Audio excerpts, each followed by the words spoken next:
মাথাটা তোলা রয়েছে।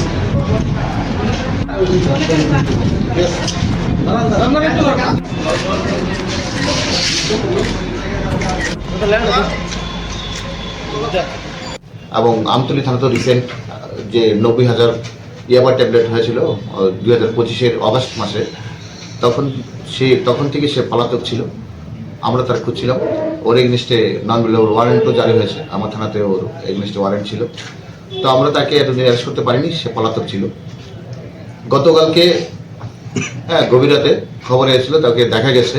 তো সেই গোপন তথ্যের ভিত্তিতে আমি অন্যান্য স্টাফ অফিসারদের নিয়ে তাকে ওই শনিতলা সংলগ্ন মোটরসাইকেল শনিতলা সংলগ্ন ওকে আমরা পাই।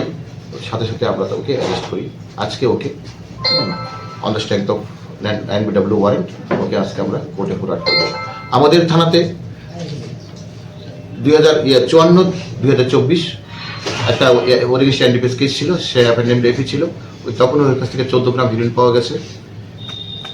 তাছাড়া এই 7/8/2025 আমতলী থানা বাইপাসে 90,000 ইয়াবা ট্যাবলেট ওর পজিশন থেকে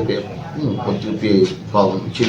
ড্রাইভারকে অ্যারেস্ট হয়েছিল, সে ছিল না, সে পলাতক ছিল, তখন থেকে সে পলাতক। তো এতদিন ধরে সে অ্যারেস্ট করিনি। তো ফাইনালি আমরা কালকে ওকে অ্যারেস্ট করেছি, আজকে তাকে